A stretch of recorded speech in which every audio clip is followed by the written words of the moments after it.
Welcome, everybody, to Building Dual Power Global Lessons for Local Transformation. Today, we're going to be asking what it looks like to build powerful place-based movements capable of transforming society. How do we weave together grassroots institutions into a holistic force that can both challenge and transcend oppressive systems?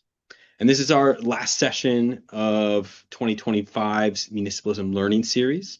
This is going to be a special conversation led by organizers and educators who have some valuable firsthand experience with such transformative movements around the world. And the examples we're going to be talking about today are in Brazil, Rojava in northern Syria, and Jackson, Mississippi.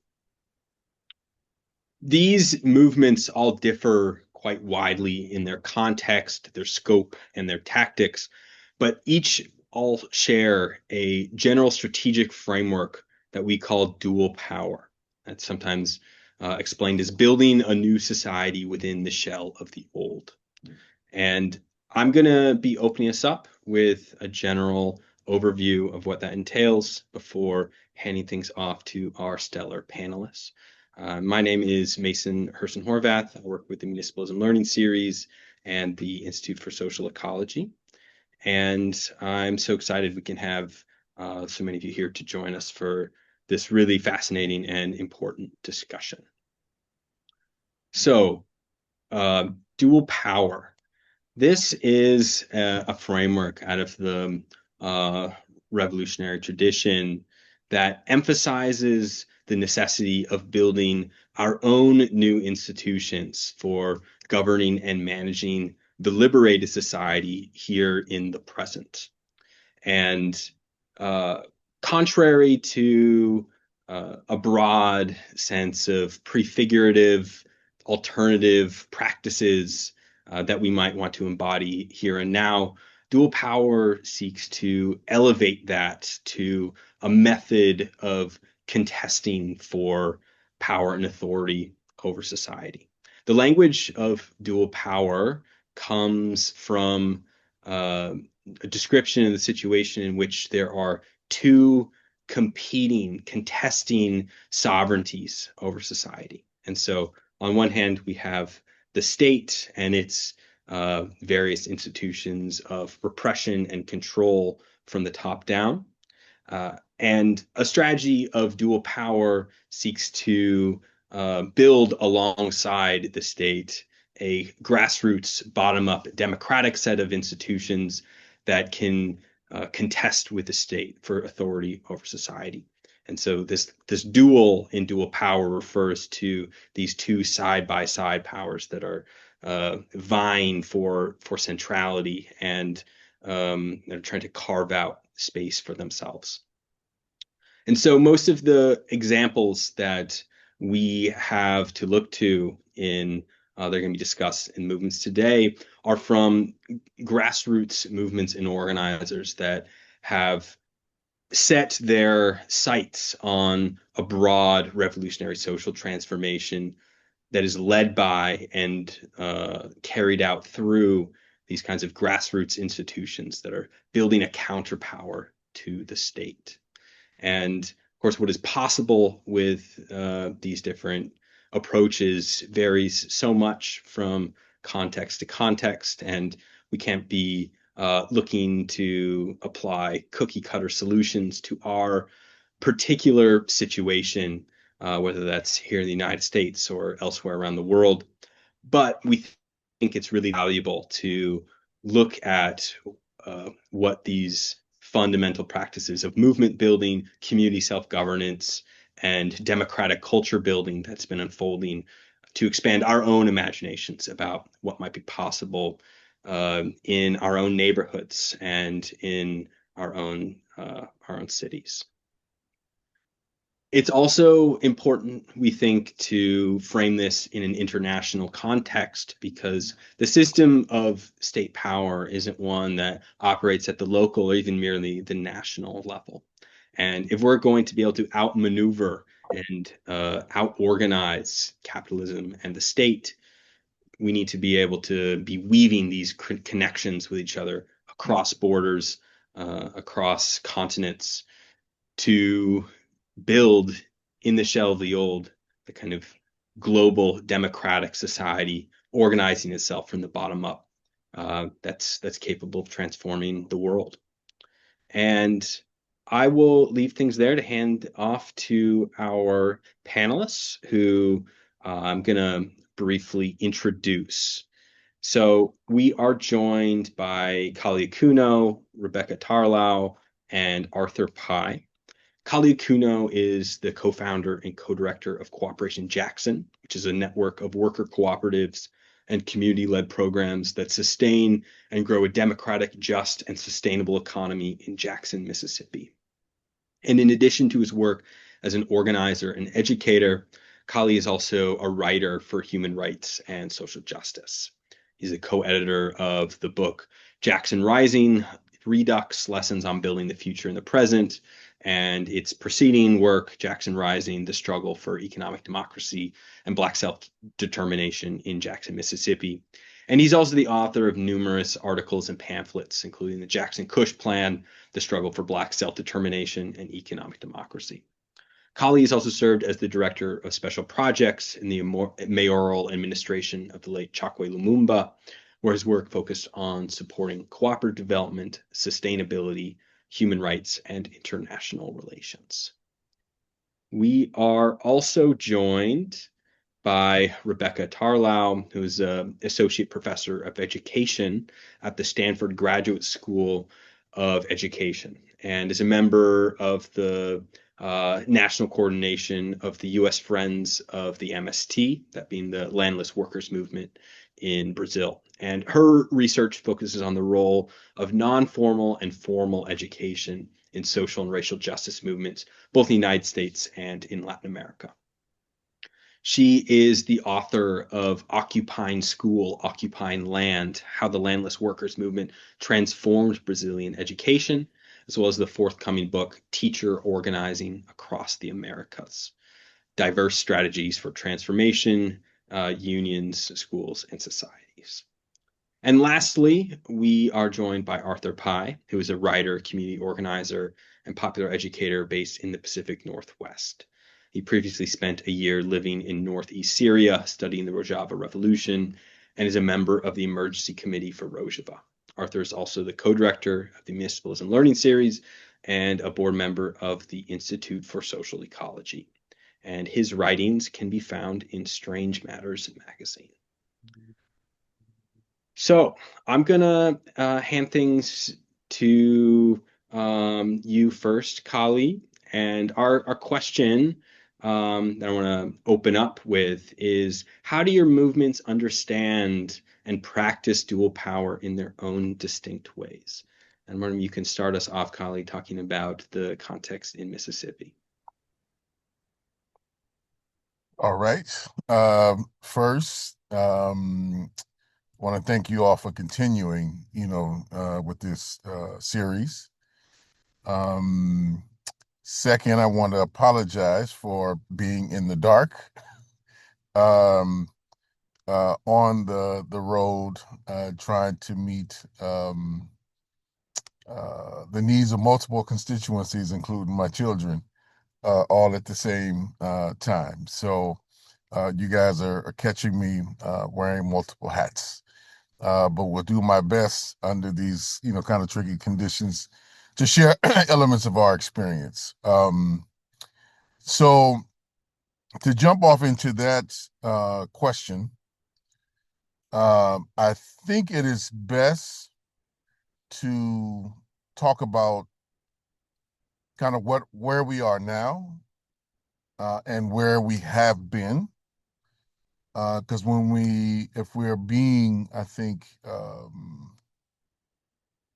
at our best to convey our experience, we are now back at a stage of building people's assemblies and trying to rebuild the element of kind of popular consciousness and popular democracy in Jackson, Mississippi. And so we're in an era of trying to rebuild and get back to a place of being to exercise some level of dual power. And for us, The period in which I would say that we approximated, and I love your breakdown, Mason, of that. The period where in Jackson we approximated that level of contest, but with the state and some other kind of contending forces in Jackson, was roughly a 9 year period between 2004 and 2013. And this is a period, to be very clear, when we were outside of the office of the state for the most part, that being the People's Assembly and the broader social movement. And we're building the People's Assembly as a direct challenge to the state, both in the provisioning of goods and services to the community, but also in the resolution of kind of disputes within the community and trying to contain, in particular, the repressive power of the Jackson police. Um, and it is from that that really the charge of trying to have more of an impact over the overall conditions of our community, that the real drive to try to build a solidarity economy from the bottom up really came from, particularly the period right after Hurricane Katrina, which is 2005. Between that period of 2005 2008, there was a real kind of through mass education and organizing, of course, but a real kind of return to our roots, if you would, of looking at the solidarity economy and the tradition of kind of autonomous, really needs-based solidarity, largely on, but not exclusively, along racial lines in Mississippi to meet our fundamental needs.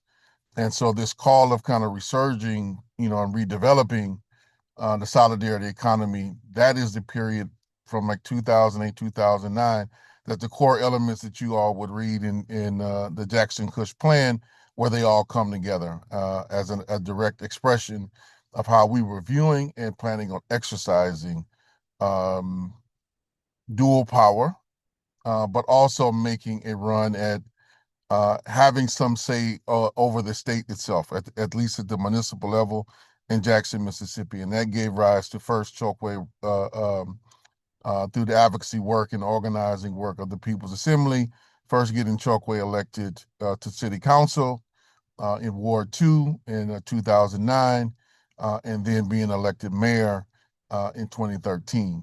Now, I'm just citing that just in brief because I want folks to understand like there's a rise, there's an ebb and flow often in our people's consciousness that has many pitfalls and many contradictions to it, that some of which I think I would love to share and hopefully we will get into, about how the consciousness pivots and changes, and how it constantly evolves and shifts, sometimes grows, sometimes retreats. And I think we need to understand this period going back. This is a period where I would say our movement in Jackson has suffered a number of kind of setbacks, largely from divisions that emerged in how we engage the state.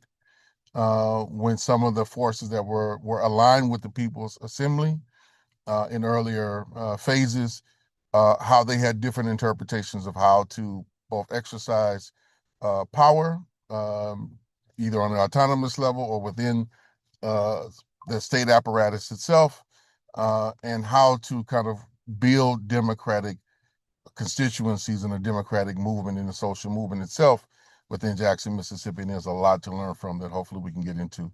But I'm gonna stop there, you all, just in the interest of time, and open it up. And hopefully that kind of got some wheels churning in your minds and questions that follow from it. Thank you so much, Kali.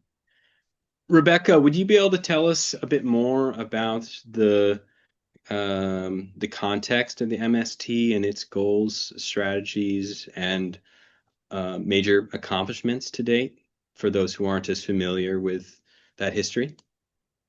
Yes, of course. I'm very, very happy to do that. First, just want to thank Arthur, thank you, Mason, Yvonne, for all the work organizing this conversation. Kali, as always, it's great to be in conversation with you.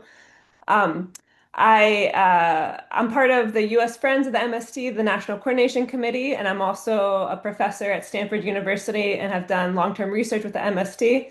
Today, I just want to be clear that I'm talking more with my researcher hat on as a person who's done long-term collaborative research with the movement.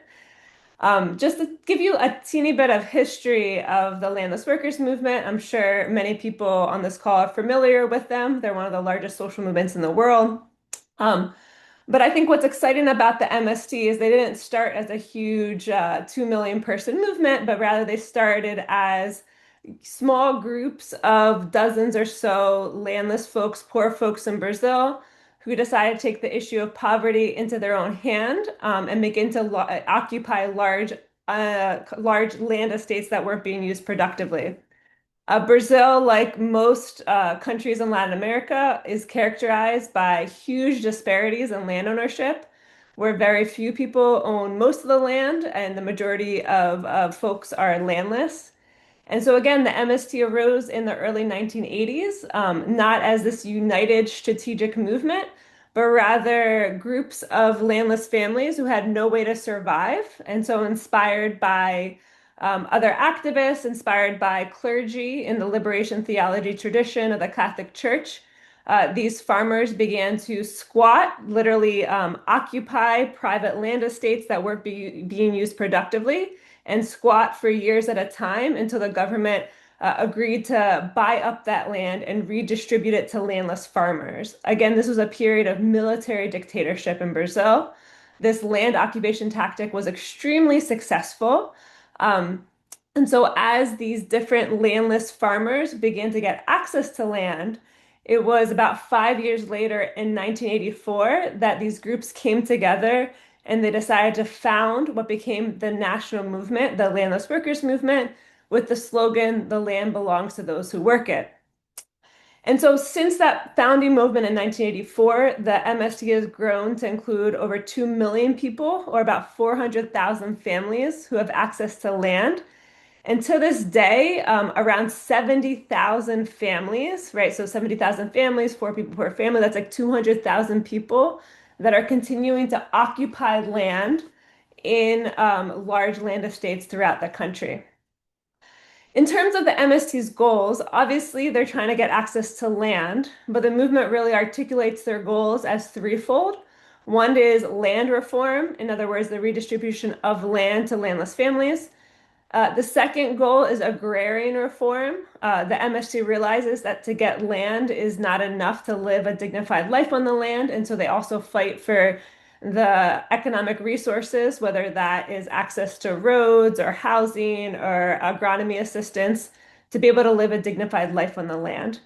And their third goal, of course, is social transformation. In other words, they're not simply trying to occupy land and get it redistributed to reproduce capitalism, but rather they're an explicitly anti-capitalist movement that's trying to promote more collective economic and social alternatives in the countryside.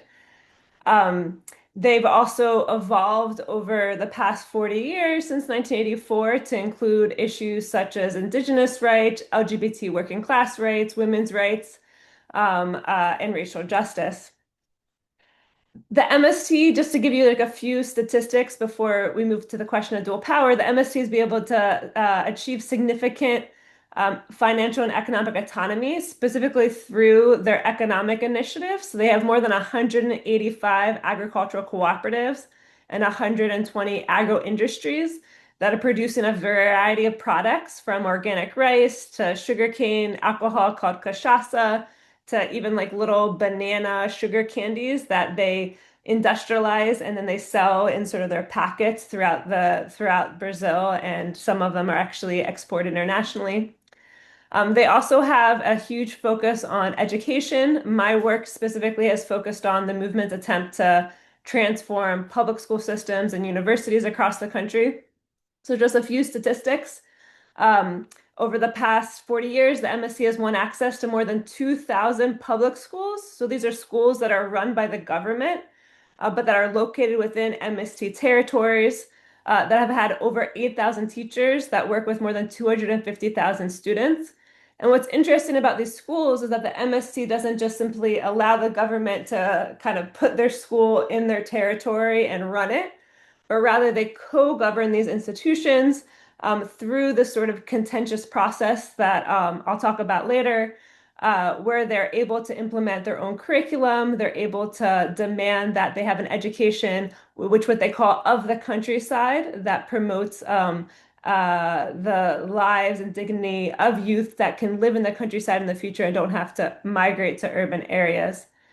They also have a program that allows them to partner with higher education institutions. They have more than 80 different higher ed institutions that they have partnered with that have involved hundreds of thousands of students that have either gone through literacy education programs or college degree, master's, or more recently, PhD programs through this process of co-governance between the movement and these universities.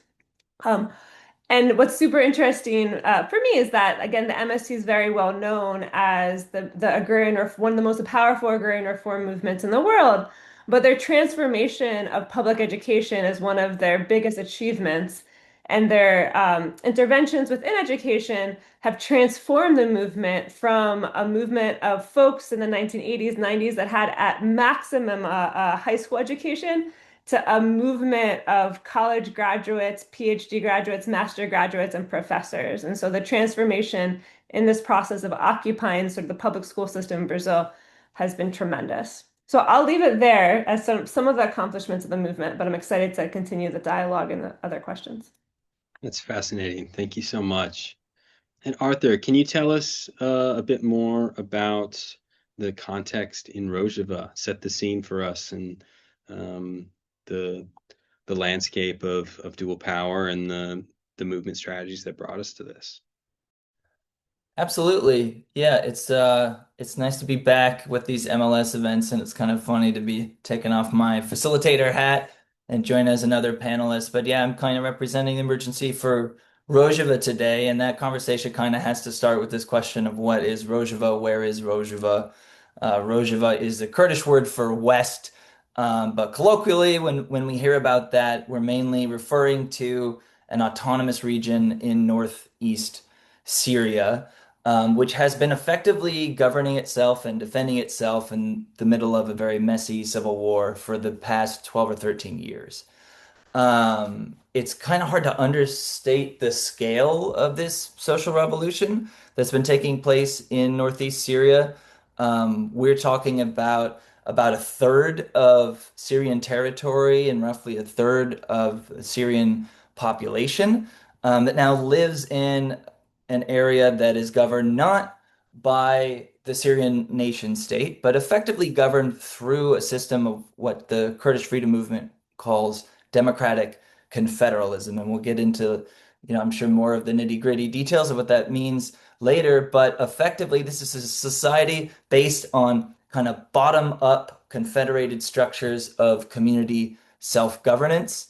The revolution itself has several sort of main pillars, the first of which is direct democracy, right? So structures of self-governance from the bottom up, from the local outward, coordinating together. Um, the second pillar is women's autonomy. This is a movement that sees the freedom of women as not as a sort of secondary, tertiary issue to be sorted out after the revolution, but rather as a central question of liberation itself, that's reflected even in the forms of organization and the strategies taken on by the movement. And the third pillar is social ecology. This is one of the less developed aspects of the revolution on the ground, but the kind of guiding aspirations, politically, philosophically, of the Kurdish freedom movement are really guided by, really a direct influence from this sort of school of thought of social ecology. For those of you who are familiar with the philosopher Murray Bookchin, founder of the Institute for Social Ecology, the Kurdish freedom movement was directly influenced kind of in dialogue with this tradition. And so kind of zooming out a little bit for context, the revolution in Rojava And this autonomous territory, which is officially known as I just sort of take a deep breath, the Democratic Autonomous Administration of North and East Syria, DAANES, um, really emerged in the middle of a very chaotic, very bloody civil war in Syria. And without getting into the weeds of all the details of the Syrian civil war, what's important to think about is that this is a revolution that really was made possible through translating a crisis into transformation. And in this case, that crisis was a Syrian civil war, and more specifically, a situation in which the centralized Syrian state was weakened and destabilized during a massive uprising, a popular uprising demanding democratic reforms, which quickly militarized into an all-out civil war. And in the middle of this context, the state was forced, just for kind of tactical reasons, to preserve its own power, to withdraw Syrian troops and kind of thin them out from the far north and the far east, which happened to be part of the country where the Kurdish people live. The Kurdish people are basically an indigenous people in the Middle East who are a stateless indigenous people, right? People whose communities, whose homeland, whose lives have been colonized by the creation of the four nation states known as Turkey, Iraq, Iran, and Syria. Um, and they have a history of their own, which is directly tied to what made this revolution possible in the first place. But ironically, when the Syrian state basically had to pull its forces back from the Kurdish majority north of the country, that created a power vacuum. It created an opportunity. And what started as a crisis that really brought mostly threats to Kurdish communities and caused them, therefore, to organize their own sort of community self-defense forces. Um, it turned into an opportunity for transformation when the movement basically translated the need for self-defense into an opportunity for self-governance. And they did that following a revolutionary program known as Democratic Confederalism, like I mentioned. And that really comes from the history of the Kurdish freedom movement. We don't have time to get into all of that, but kind of the last highlight I'll give to set the scene is that the Kurdish freedom movement, going back to the founding of the Kurdistan Workers' Party, historically was a national liberation movement through which Kurdish people were seeking liberation through the creation of an independent Kurdish nation state, right? So in this initial phase of the movement had this understanding that the way we would overcome colonization, the way that we would liberate our communities and our homeland would be through the sort of conquest of an independent state. And fascinatingly, after the leader of the PKK was imprisoned, and then the movement went through this incredible process of kind of self-critical reflection and ideological transformation. The movement's leader, Abdullah Öcalan, came up with what he called a new paradigm for the movement, which saw the path towards liberation for the Kurdish people, the path towards kind of national liberation and self-determination as being one that would ultimately have to transcend the state altogether. And that's really what informed this idea of building structures of community self-governance from the bottom upwards, from the local outwards. And I think probably later in the conversation we can get into the details of what that looks like on the ground. But it's a sweeping social revolution that includes millions of people, large parts of territory over the span of more than a decade. And importantly, it's not just Kurdish people. We're talking about a land full of Arab people and Armenian people and Assyrian people. So that's very much also central to the way this movement organizes, is that rather than just creating structures of Kurdish self-determination, they're really trying to wrestle with this question of how can we sort of create a self-governed society from the bottom up in pluralistic ways. And the dual power strategy is really at the center of their approach. So I'll stop there.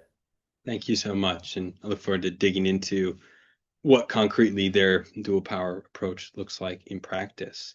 I'm going to post that question back to you, Rebecca. I'm curious if you can say more about how the MST understands or practices dual power in its movement work, or what aspects of their strategic approach you think falls into the broad category of a dual power movement strategy. Sure. Yeah. Yeah, it was interesting when Arthur sent me the email inviting me to this panel. Because I don't think either the MST and also myself in the sort of research I've done with the movement have directly used this term dual power. Personally, when I talk about, I mean, when the MST talks about itself, when I talk about and research the MST, we're often using like more Gramscian terminology. In my book, I draw a lot on the German student activist Rudi Dutschke, who talks about the long march through the institutions, and he himself is drawing on Antonio Gramsci, right? And this idea is that social movement leaders are engaged in this long march because they're actually entering the state, and they're helping to carry out the daily job of public service provision, while linking those actions to a broader process of social struggle and a long-term strategy, right, for economic and political change. So you're not just in the state like providing services, but you're like occupying state resources as part of a broader strategy for anti-capitalist transformation.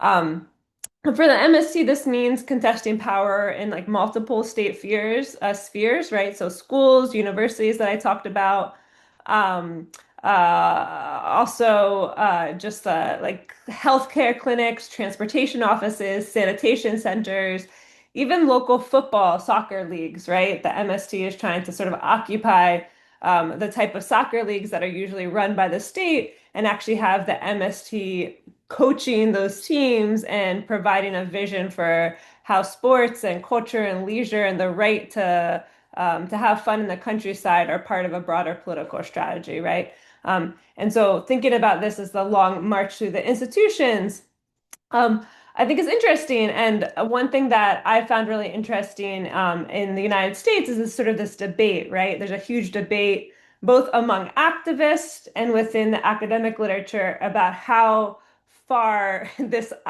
relationship with state institutions can go, right?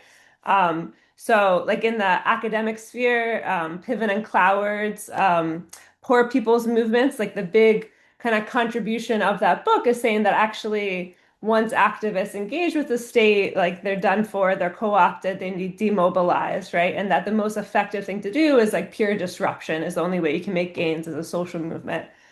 And similarly, I think in activist spheres, I'm sort of the era of um, the Occupy movement, which split over this idea of whether to make demands in the state or not to make demands in the state. Many people embrace the Zapatista movement because the Zapatista movement is very much about creating sort of autonomous institutions separate from the state, right? Um, Again, in Brazil itself, I think the MST is often critiqued for having too much relationship with the Workers' Party, which is the large leftist, left-leaning party in Brazil. And so I think it's easy to say we support dual power, but I think the question that's interesting to think about is like, how do you create dual power? And do you create dual power through a relationship with the state, through occupying state institutions, or do you create dual power sort of in completely autonomous spheres? And for my sort of observations of the MST, and I think the MST itself would sort of make this point, is that this idea that you have to be allergic to the state, that you can't interact with the state in order to build your own autonomous power, doesn't map onto like Brazilian reality. Like specifically in the educational sphere, just as one example, the MST has been able to get schools, legal schools, recognized within what would be like illegal land occupations in the eyes of the state, right? And these are called itinerant schools. And in these schools, it's super interesting because it's within sort of an occupied territory, but there's a legal school with teachers that are kind of funded by the state. Usually they're MST activists, but they're getting a salary from the state. And the MSC has actually gotten legal recognition in many locations for these schools to move with the movement. So if the camp, for example, goes on a march to the capital city, the school itself will march with the camp, right? And so in that case, the state public school actually becomes part of the mobilization of the social movement itself, right? And so this idea that the state is simply co-opting the MST, I think it's almost reversed, that MST is co-opting the state and using the state to build its dual power, its autonomy, its capacity for self-governance, right? Um, and so I think, and again, I think it's interesting to learn from this, to think about this relationship with the state, and how this process of contentious co-governance is not just effective for winning activist demands, but it contributes to the internal capacity and the long-term relevance and the autonomy of these movements, right?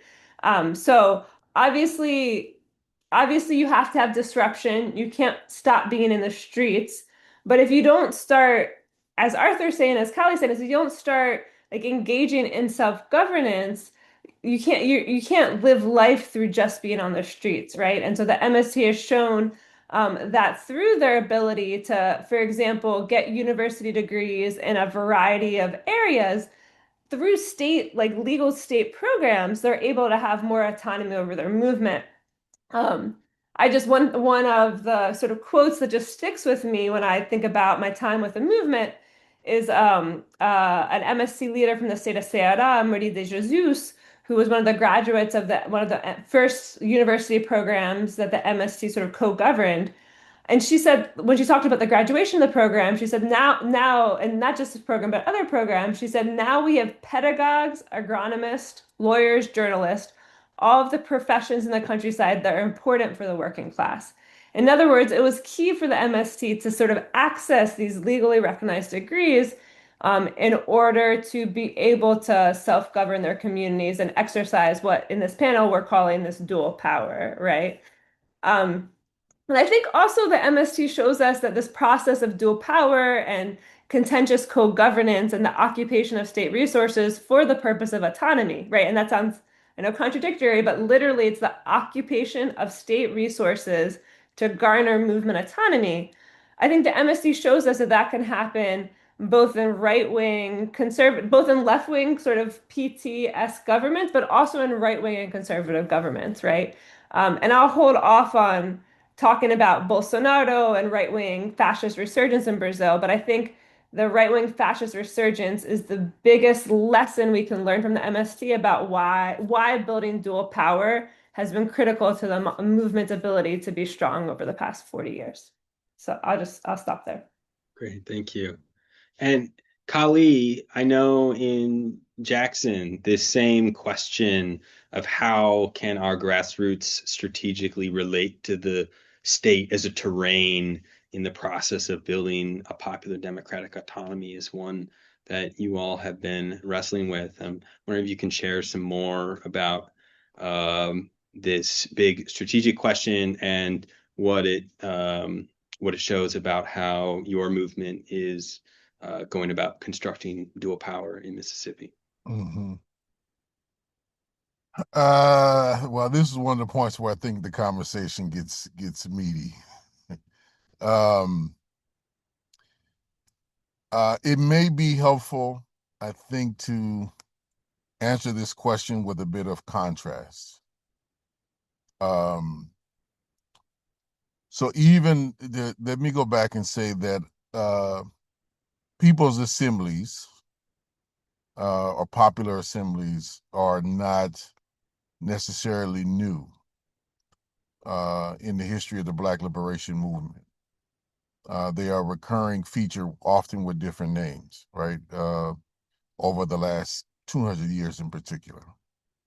And in our context in Mississippi, you would kind of call the mass meetings that took place in the early 1960s, often through the auspices of COFO, that's the Congress of Federated Organizations, which consisted of the Student Nonviolent Coordinating Committee, Southern Christian Leadership Conference, NAACP, Urban League, and CORE, where they all kind of came together for a period of about 4 years in Mississippi basically from what, 62 to 66.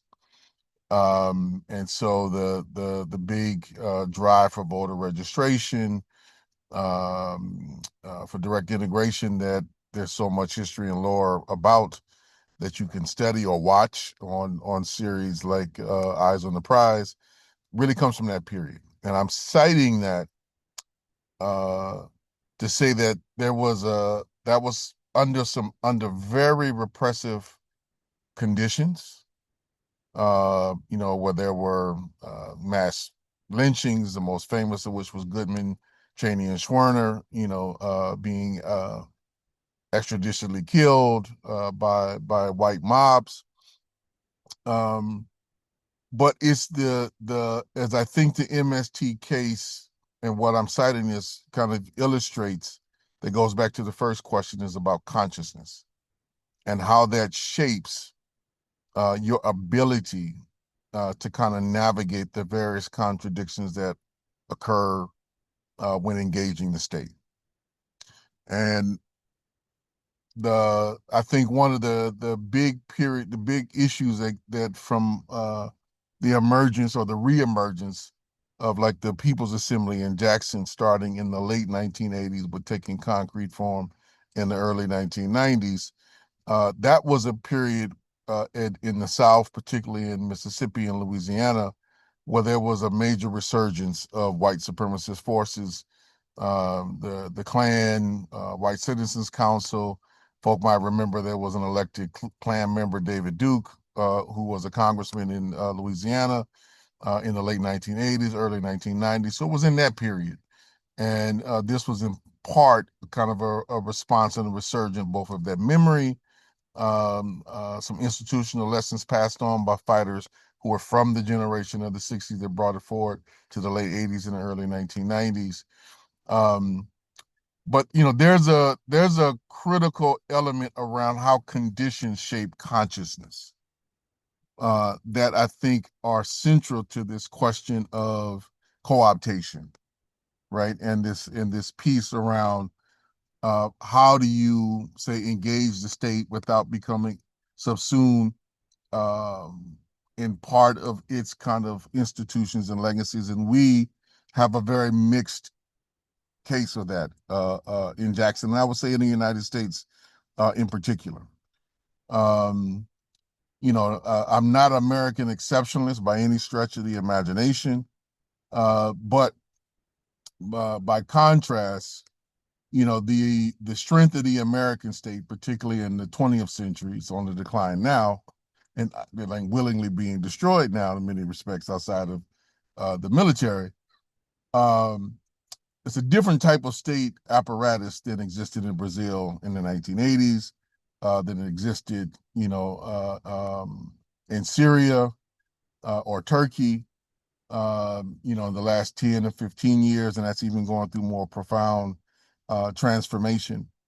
And because I would say in some respects, both the weaknesses of those states, but also coupled with their very extremely brutal natures, particularly in the 1980s and 90s, or even up to the present in Brazil, where there's this kind of summarily, extrajudicial killings that are noted, on the world scale, the serious repression that occurred amongst the Kurds, the Druze, etc., in the Syrian context, particularly under the Ba'athist regime, but now starting to crop its head also with the kind of more Islamic forces that have taken over.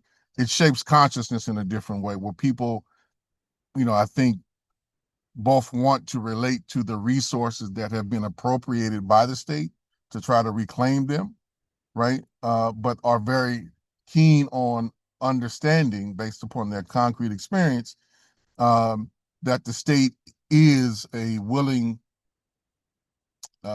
force of repression, and that even at the best of times related to it, it could turn against you. So maintaining autonomy becomes a premium, I think, in people's consciousness, right?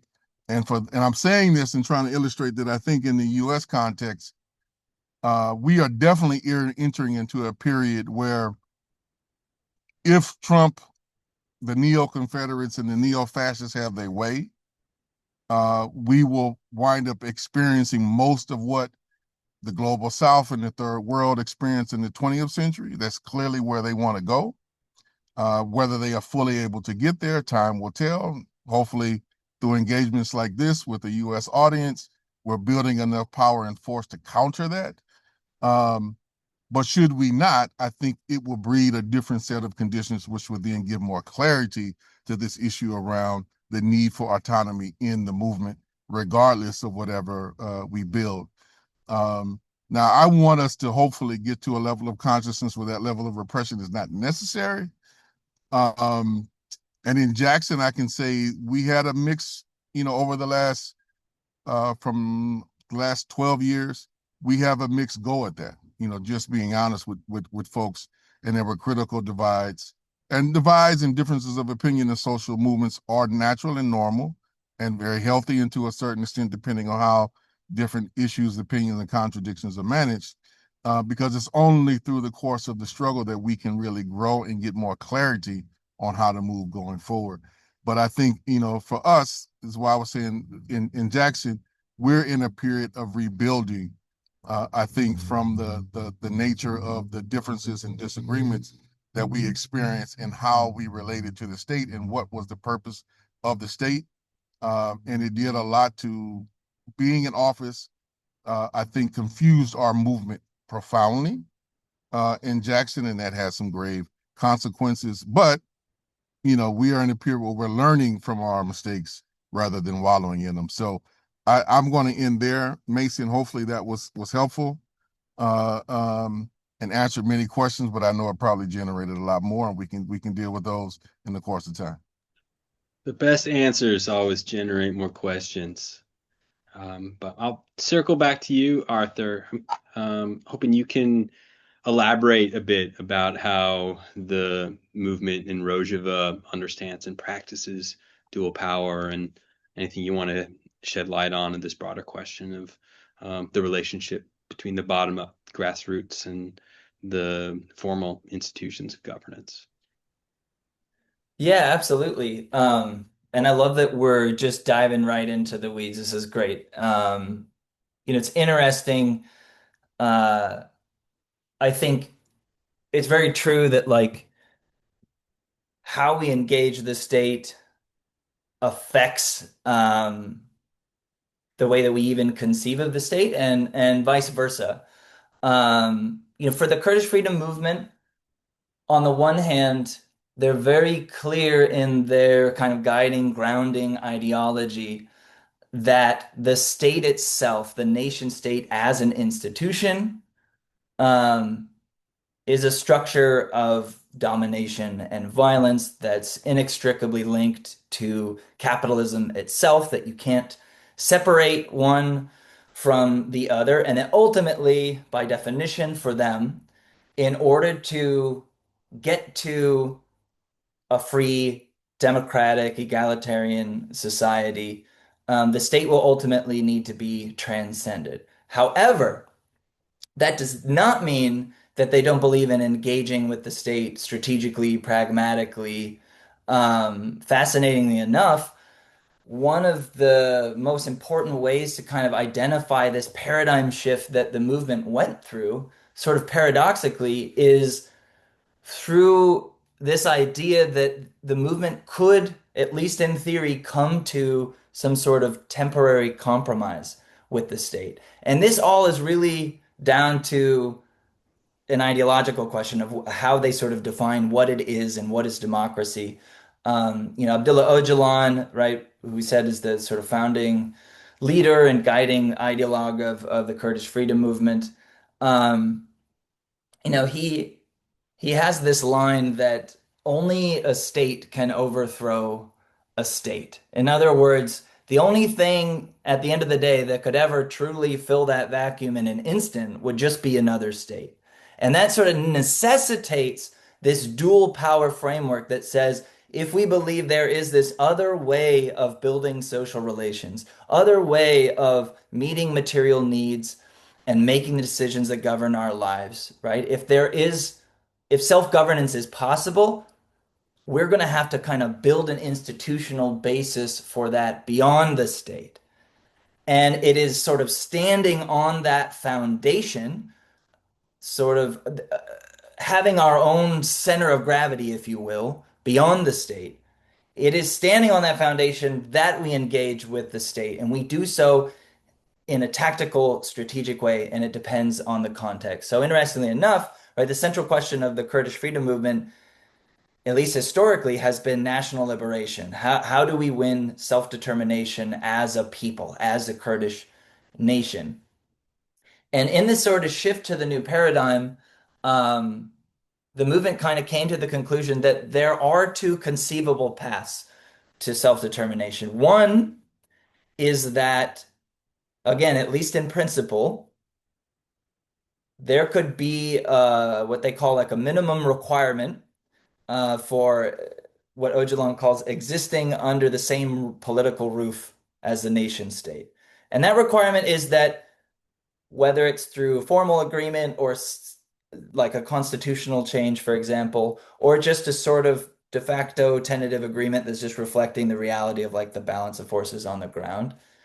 That option number one would be some kind of compromise whereby the state allows, in word and in deed, society to continue to build its own capacity for self-governance. In this case, the Kurdish people. On the other hand, if the conditions don't allow for that, and if the state chooses not to come to a compromise, but to violently repress, the movement in any effort to build institutions and practices of self-governance, then it's option number two, and that is like a what they call a unilateral democratic autonomy, right? So over the course of the Syrian war, the Rojava revolution is based on this idea that the country had devolved into such a bloody civil war that the Syrian state had reached such a dictatorial um, status that the people of northeast Syria moved to implement what they call democratic confederalism on their own. So what did they do? They built this system, which in the sphere of governance includes um, sort of federated structures of self-governance, starting all the way down at the base. And the building block of democratic confederalism is what they call the commune, which is this sort of hyper-local neighborhood, village level institution of self-governance, kind of like a local popular assembly. But it also is more than that. It includes standing committees and elected co-chairs and all kinds of things that are reflected in any level of confederation from the neighborhood up to the city, out to the region as a whole. In the economic realm, they moved to kind of build a new economy within the shell of the old, what they call the social economy, through the creation of workers' cooperatives in the agricultural sector and in manufacturing, and through different relationships of basic goods, where this new autonomous administration found ways to subsidize kind of basic necessities. In the realms of security, they created their own self-defense forces. In the beginning, of course, just out of pragmatic necessity, but then they started to build these institutions in long-term lasting ways that would reflect this ideology of democratic confederalism. So you have military forces that are meant to protect the region from external enemies. You have internal security forces called the Asayish. And even beyond that, you have the sort of entirely institutionally independent kind of grassroots, basically neighborhood self-defense forces that are all volunteer, that are a part of the communes. And lastly, which is a major pillar of this movement, they built kind of institutions and practices of women's autonomy. Because again, they see this as central to the question of liberating society from capitalism, from state domination. So in all these categories of institutions that they're building as a kind of dual power within Syria, women have full autonomy. And so how is that institutionalized? One, in any position of leadership, they have what's called a co-chair system, which means if we have to elect a delegate from the neighborhood to send to the city, there's going to be two, and one of them has to be a woman. Another thing is they have kind of gender quotas or gender quorum, basically, where in larger deliberative bodies, there has to be 50% representation by women. And lastly, women are sort of encouraged and empowered structurally to organize their own autonomous institutions and organizations in civil society, whether they're political, whether they're military, whether they're cultural. And even within the sort of norms of governance, there are certain kinds of decisions that are particularly relevant to women that those women's organizations just basically have full veto power over. So they're very much trying to create not just a counterpower that can displace the power of the state, but a power of a different kind that operates on a different set of principles. And to end, another way you can see this as being like a very unique um, strategy is that it's flexible. So, for the last decade, they've been kind of forced to do this unilateral dual power strategy of building democratic autonomy. But now, as many people have maybe seen in the news, there's a new Syrian regime in Damascus. There's a new government, and there's an effort underway right now to come to some sort of compromise where, in official terms, the autonomous administration, even its own defense forces, would be sort of formally integrated or partially integrated with the Syrian state. Officially, they'd be kind of flying the same flag, operating under the same name. But functionally, the movement is seeking to find this compromise where, uh, again, rather than seeking to sort of overthrow the nation state, because that would just replicate the same problems of state power. They try to maintain this balance of forces where they have enough participation and self-organization and resistance that they can continue to build that capacity for self-governance while also acknowledging in a very sort of paradoxical, dialectical, and delicate way that the state also exists and they're all under the, in Öcalan's words, the same roof for now. So I should stop myself there. Thank you. And uh, I want to make sure we dedicate some time to audience questions. So I'll just ask for our last go around here. See if you can keep it as tight and focused as you can. But we'd like to hear from you, each of you, what you think are the most important lessons that we can learn, whether that be from the strengths or the shortcomings of these movements and the challenges that they faced. And I'll pose that to you first, Kali.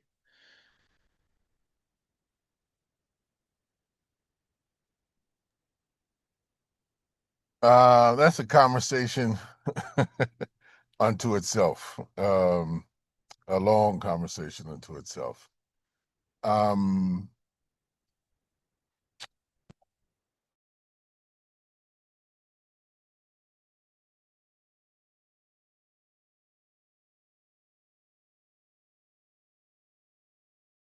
We may have lost you connection wise.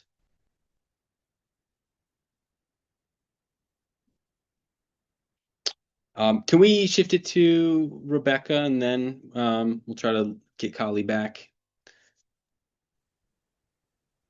Same Yeah. question to you, Rebecca, about what do you think are the most important lessons from the MST experience and both where they've come short and where they've been able to break through.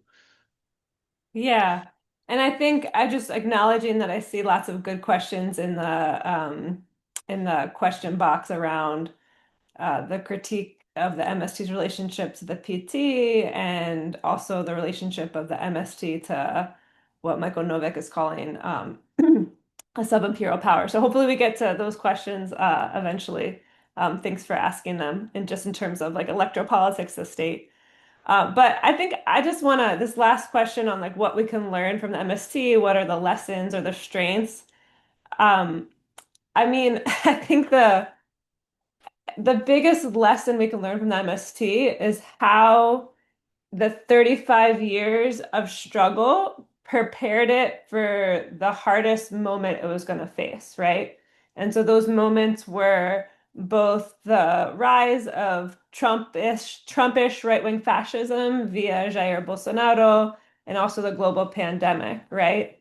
And so those who follow Brazilian politics know that Jair Bolsonaro came to power in October 2018, I mean, he's all of the things, army captain, homophobic, racist, hates the poor, like catastrophic environmental policies, condones torture and assassination. Um, but he was also explicitly like anti-MST, like directly, right? So when he came to office, he literally declared that, and this is a quote from him, I want to say to the MST scumbags that we're going to give guns to agribusiness. We're going to give guns to the rural producer because the welcome mat for a land invader is a bullet, right? And so this like really hyperbolic like language that we're going to kill you, like we're in power and we're going to destroy you, MST, right? And so the question for all of us should be, how is it that the MST during this 4 years of a fascist government actually managed to grow both stronger and more popular? Again, I'm going to say that again. The MST grew both stronger and more popular during 4 years of a fascist government. Um, and so I think there's a few lessons we can learn from them. The one is that during the entire Bolsonaro regime, the MST was really invested in building broad national coalitions. So, partially to the questions in the chat, like when the Workers' Party came to power, it really fractured the Brazilian left. Why? Because Lula implemented public pension reform and there was a corruption scandal. And so another leftist party was formed, the PSOL. And so the left was fractured. And the MST was really part of pushing these different leftist groups together into two broad popular fronts. They weren't so united they could do one popular front, but they did create two broad popular fronts, the Brazilian Popular Front and the Front of the People Without Fear, right? And this unity was critical in illustrating the widespread discontent with the government, right? And it's something I think we could really learn from here in the United States. How do we build these broad popular coalitions despite our differences? Um, a second strategy that MST used to survive these 4 years was to both draw on and defend institutional gains. So when Bolsonaro came to power, similar to Trump, he did everything he could to cut off federal programs he controlled as president, right? But again, the president is not the state. He does not have power over every state institution, and neither Bolsonaro nor Trump has the power to eliminate all social gains of the previous century, right? And so for the MST, they had already succeeded in redistributing land. They'd already created agricultural cooperatives. And although money was initially sort of critical for making those cooperatives develop, Bolsonaro couldn't simply take away that money, right? And so the MST drew on and sort of defended and used those resources that had gained in 35 years of struggle. Similar in the educational sphere, Bolsonaro cut the most important educational program the MST had, which was this program to partner with universities to create these higher education degree programs. But what happened? Universities, I'm going to say this again, universities have autonomy, right? The government, the president cannot just control them. He can maybe take a lot of our money, but he does not control universities. And so universities institutionalized a lot of these programs that were previously just tenuous partnerships, right? And so they created 40 different universities, created tenured faculty, like programs with tenured faculty in education of the countryside. And a lot of MST activists actually got jobs in those programs, right? So again, this idea of like defending those institutional gains and making sure at those other subnational levels that the president doesn't control, that you're able to continue making those gains was super important. And the third strategy was just, and again, this is the most important strategy, is that MST continued with this intentional process of building a relationship with working class communities and urban centers, right? So they would bring food, art, and education to the cities. In 2016, in sort of the midst of this right-wing resurgence, the MST opened its first, what's called Armazém do Campo, which is basically store of the countryside, which are urban cafes where the MST sells their products, but they also host cultural events and political education study and public talks. And so there's more, I think, than 15 cities that have these MST urban cafes. And it's a recent strategy where the MST is trying to build these relationships with urban folks, right? And in 2017, the MST began hosting annual agrarian reform fairs in the city of Sao Paulo, where thousands of its members would travel to Sao Paulo to sell their agrarian reform products. But these would turn into 4-day festivals where tens of thousands of people, the most famous artists in Brazil, would come to sing and to dance and to have free concerts for people, right? Um, and so the MST was really able to increase this relationship with the city and show that it had these alternatives for for people that were not Bolsonaro's solutions, right? And so I think when we're thinking about Trump, for example, like what do we offer people that Trump's not offering people? Like we have to think about how do we bring joy to communities in a way that Trump's not doing? And just the last thing I will say is, and I think this is the biggest parallel with dual power, specifically looking at you, Arthur, this idea of dual power is when the COVID hit. COVID hit, and Bolsonaro did nothing, right? He declared that there was no pandemic. He refused to wear a mask. He didn't offer anything to communities. And what the MST did is it used its 35, 36, 37 years of infrastructure that it had built through this contentious relationship with the state, whether those were cooperatives or schools. It used all of that infrastructure and put it in service of working class people. And so the movement distributed more than 6,000 tons of food in 24 states. Literally just took their food and they gave it away to poor folks in urban areas. It used its urban cafes to give away more than 1 million free lunches called marmitas, which were basically like basket lunches that homeless folks and other, not even homeless folks, like whoever, unhoused folks, just folks that needed food during the pandemic. Over 1 million people got a free lunch because the MST created this huge system of volunteers. The MST turned all of its agro industries into factories to create rubbing alcohol, masks. It coordinated more than 10,000 teachers to share best practices about teaching remotely. Again, it used, in this moment where the state was absent, it used this infrastructure that it had created, infrastructure created through this tenuous relationship with the state in service to working class people. And I think it's because of that that the MST emerged from the pandemic, emerged from Bolsonaro, more popular than ever before, where you can't go anywhere in Brazil today without seeing, in whether it's a cafe or a nightclub, people wearing an MST hat. And that just wasn't the case 15 years ago. And I think it's the hugest lesson about how 35 years of building this dual power really pays off in moments of crisis. I think that same theme will come through for both the Mississippi context and the Rojava context of the long duration of this kind of movement process to generate those real deep results. And I'm wondering if you could say more about what you see as some of the key lessons from the Kurdish experience in Rojava, Arthur. Yeah, absolutely. And I think it's really great that we're able to kind of get into this level of detail because the truth is it's easy to take really sort of simplistic, romanticized lessons from at least I think, the Kurdish freedom movement.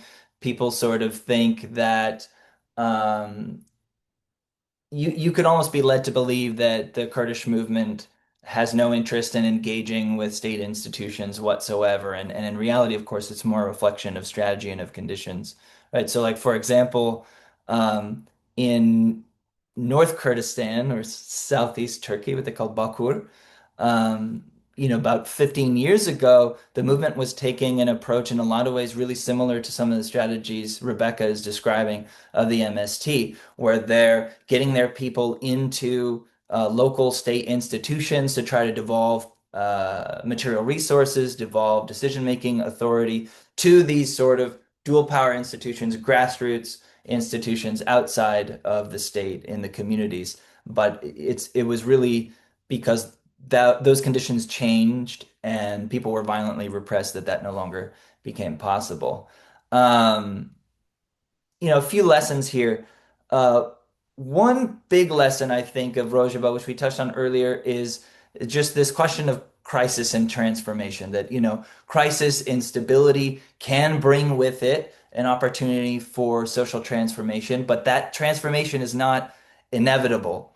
I think it's the folks at Movement Generation, they have this phrase like about just transition and what's coming with climate change and everything. And I think the way they put it is transition is inevitable, justice is not, right? You could think about it in these terms. It was only because the Kurdish movement had a mass base of support and participation, institutions of their own, a strong sense of organization, that they were able to step into a very kind of chaotic situation and translate that into transformation. Another lesson I think is the difference between understanding the difference between structure and consciousness, or like power and culture, in other words. So there's places in northeast Syria where the movement sort of liberated a village, say, from ISIS, and created these structures of community self-governance. And in some of those communities, especially the communities that had been organizing for a long time, that had a strong sense of cohesion and solidarity amongst themselves, that had a sense of political consciousness that aligned with the aspirations of democratic confederalism, in those communities, the structures took hold and people were actively participating. But in some places, people didn't have an interest in participating, or they didn't have a consciousness or values that reflected that of the movement. So you could see this was building dual powers, not just a question of building alternative institutions. It's a question of building a mass organized base that's acting on its own behalf and actively taking responsibility for governance. And lastly, I think you can see that their approach to leadership is reflective of that reality as well. They know that it's not just about facilitating assemblies, that the movement itself takes a sense of responsibility for educating people every single day about the ideas of the movement, about, what is the state, what is democracy, what is patriarchy, why do we need to live together pluralistically as diverse peoples, why is it important to self-govern, how is it possible to self-govern? And all of those things I think are really critical for us to think about as we sort of try to take lessons from a very, very different context from our own and think about how we can actually apply it at home. So I'll stop there. Excellent. Thank you. And we are waiting to get Kali back. He unfortunately had a computer issue, but we'll try to power on ahead with Arthur and Rebecca with some of our audience questions. And I'm gonna try to weave some of these together as there's some related themes popping up throughout. But I want to start us with Michael Novik's question about the ways in which the differences in context from Brazil as a sub-imperial power, as he put it, the United States as a settler colonial state, and Rojava in a quite different situation altogether. Curious if you can share briefly your thoughts on how that's reflected in how these different movements are relating to the state or the broader systems of capital, and what that might have to say about our work in a quite different context that's still motivated or inspired by similar principles. And whoever wants to take a first stab, go for it. Yeah, I wish we had Kali here still with us, but Michael, I mean, I think it makes it complicated, right? So, like the MSC is doing like all it can to defend Venezuela right now, and Lula's not even recognizing the government and not definitely defending. I mean, maybe it will shift as U.S. aggression in Venezuela gets more explicit. But in terms of like international politics, like Lula is is not going to be on the same page on the internationalist vision, right? And so it makes it extremely complicated. I think just in the United States, I think like who wants to occupy the U.S. state? Like who wants to occupy a state that is genocidal, is responsible for every like overthrow of any leftist government in the world. I mean, I think it makes it really, really complicated. So, Mike, I don't have like an answer for you, but I think realizing that these states that we're interacting with are not only like those states, nation states that are providing national services, but are part of these imperial relationships, um, makes both occupying the state and adhering to internationalist philosophy extremely complicated. Anything you want to add to that, Arthur? No, that's a great way to put it. A couple quick things come to mind. One is just that um, paradoxically, colonialism also brings a form of social cohesion, I think. And that shapes the landscape in which we're organizing. So, in Kurdistan, the very context of sort of colonial oppression against Kurdish people served to sort of give a shared sense of identity, of belonging, of unity on at the scale of a nation. Whether or not we see a nation as a construct is sort of beside the point, right? But there are millions of Kurdish people who see themselves as a nation, as belonging to a common community that's been affected by similar conditions of, state creation and colonization. And that in and of itself, it doesn't just provide strength, it also provides weakness, but it did provide a certain basis for bringing people together and uniting them. And in the case of colonization, right, also it wasn't as hard of a leap to say, hey, of course we're going to have to build uh, the capacity to, feed ourselves and protect ourselves and govern ourselves outside of the state, because what has the state ever done for Kurdish people, right? So that's something that we can't just copy paste into another context. We have to think about what it means to sort of cultivate other forms of social cohesion that aren't just going to be creating a situation as simple as in Kurdistan in those terms. And I think the other difference is just in Syria, it's an incredibly militarized context. Of course, in the United States, we're moving into an increasingly militarized social reality. I mean, I hear every week of people in my community, neighbors of mine, being kidnapped by the state. So it's a non-zero level of militarization. But nonetheless, I think it's really important for people to, if anybody's going to take lessons from Syria, to understand we're talking about an extremely militarized situation, an all-out bloody civil war that's taken the lives of, hundreds of thousands of people. So that's just going to shape the kind of the threats and the opportunities in different ways.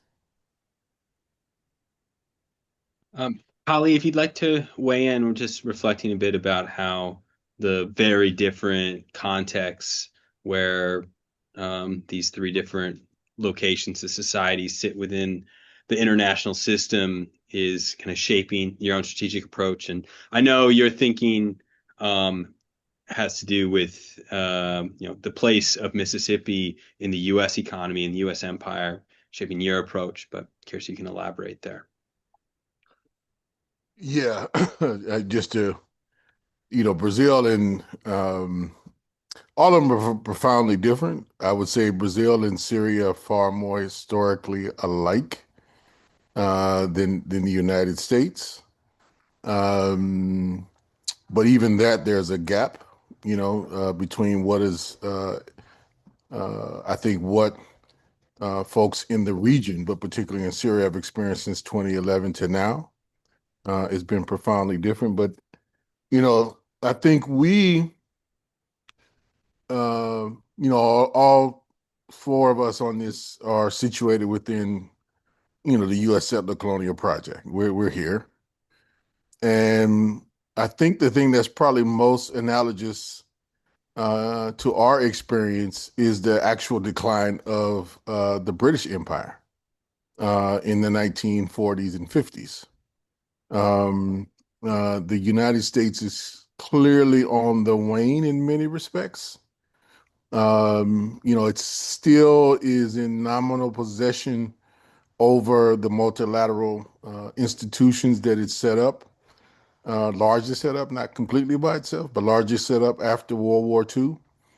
But it's abandoning many of those. I mean, it's not like it ever fully adhered to the the rules-based order that they so much tout for itself. It never, United States didn't set up anything, NATO, United Nations, for all of those institutions that it created, it built in a veto power, right? That it could override the norms and the rules of the institutions that it created. And it could do that in a number of different ways, just outright politically saying no, exercising its kind of military supremacy for most of that time, or its financial dominance, right? Just controlling the purse strings of those various institutions. And all of that is still in play. I don't want to say that it's not, right? Like the tariffs, for instance, that Trump is instituting, they wouldn't be create as much havoc if the United States still didn't play a very pivotal role within this broad, world capitalist system. But its relationship to it is declining, and it's been in decline. And fascism in many respects is capitalism in decline, and it's a response to the recline to that decline, and it's always repressive. Now, whether Trump is going to be able, in his alliance, whether they're going to be able to turn the tide, whether they're going to be able to kind of extend the United States authority, I think remains to be seen. Right now, I see their record is mixed at best, but we should not deny the level of victories that they have been able to achieve, if you want to call them that. I mean, some of them are just straight bullying tactics, as what happened in Argentina. I mean, you can call that a victory for Milei, but literally he held the Argentinian people and the Argentinian economy hostage. That if it didn't go his way, he would totally just devalue the dollar in the state overnight. And I think a lot of folks voted in that way to maintain what level of standard of living that they still have. But we just some of his allies just recently won in Honduras, won in Chile. It looks like he's going to get some of his way in Europe. In terms of fracturing the EU, which was already somewhat weak and fractured anyway. So I think we would be remiss in not thinking that the realignment that the faction of capital that he represents, that they are making some gains, but they also very much challenged. The dollar is in steep decline. The stock market bears no reality, no relationship to the actual real economy whatsoever. So there's some acute crisis on the domestic front that I think we are going to have to confront. And from my vantage point, this conversation we are having and what we've been touting is putting out like the build and fight formula is a set of practices we think correspond with meeting the challenge. And that is scaling up our independent capacity on a communal level to meet many of our fundamental needs in the face of this decline, in the face of this collapse, to keep strong, if not rebuild strong social bonds that have been somewhat weakened and broken by the neoliberal project over the last 40 years. This is going to be necessary to beat back the militias that are organizing alongside the state and being given resources and institutional power and support.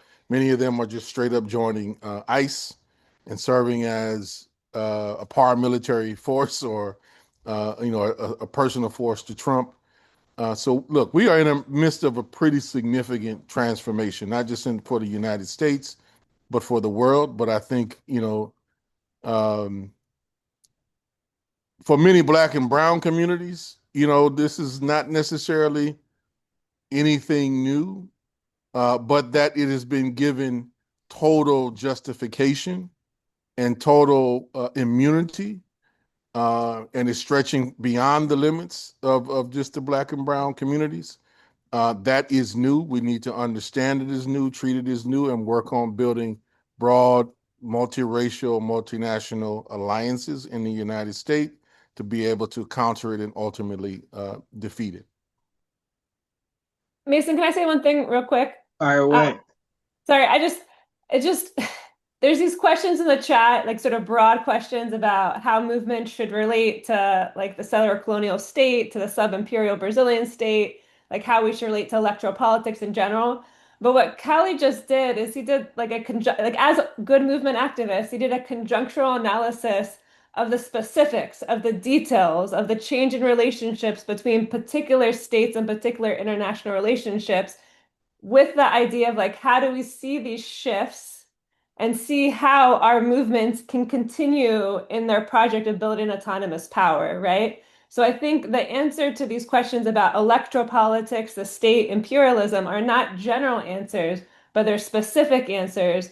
And being clear about as all of this is happening, what is our horizon and how do we use this current moment to get there? So I think that's just a beautiful example of what movement should be doing to figure out how to move forward in this current moment. Excellent. Thank you so much.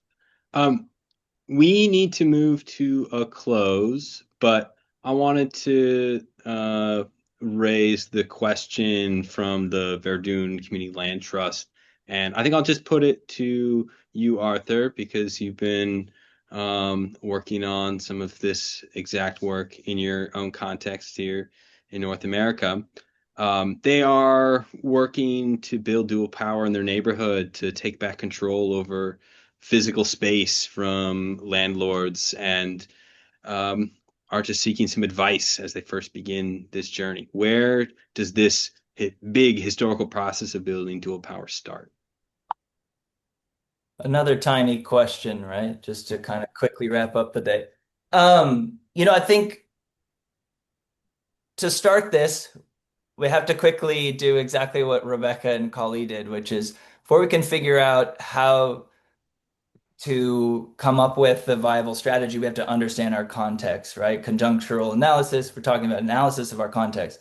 So when we think about what it means to build dual power in, our local communities in the West, um, I think I have no more uh, profound takeaway from my experience in the sort of contrast between the time I spent in Northeast Syria and coming home than realizing the extent to which we are in an alienated context. That the degree of social alienation in which we're organizing, in which we're living, it cannot really be understated. We're in a context where people do not know the name of their neighbors, let alone do they see themselves as being members of a shared community, a shared sense of belonging.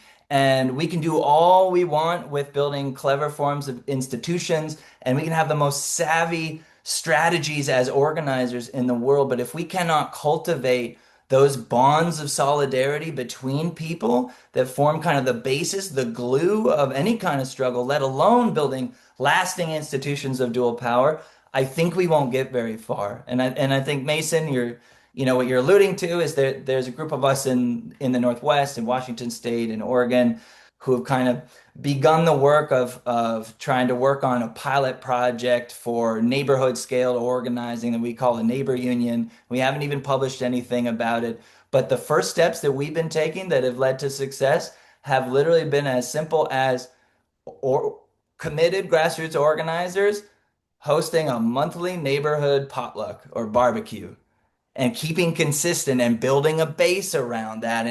And as you have that foundation to stand on, then translating those relationships into our, more revolutionary aspirational goals of dual power. Because without that, we really have no foundation to stand on, I think. So that's the biggest takeaway I would have. Thank you. And ultimately, transcending the state is about creating new social relationships between human beings, and that is the heart of the entirety of the project. So I want to thank you all for joining us today. Yvonne has dropped in the chat a few links. I just asked you to take a few minutes looking at. First, there's an evaluation form just to give some feedback about the format and content of this. If you have anything to share, positive or critical, it would mean a lot if you could take a few seconds to share that with us. And then, secondly, the Solidarity Research Center, which sponsors the Municipalism Learning Series, is having its end of the year fundraiser right now. If you value programs like this and want to make sure they continue into 2026, we really appreciate your support, and any even small contributions go a long way to making sure this kind of popular education work can be widely available. And these are all projects that we hope to continue. So I want to also just give a last thanks to Kali, Rebecca, and Arthur for joining us. It was a fabulous conversation, and hope to see you all in the new year. Thank you all so much. Thank you all. See you all around. Take care, everybody. Bye.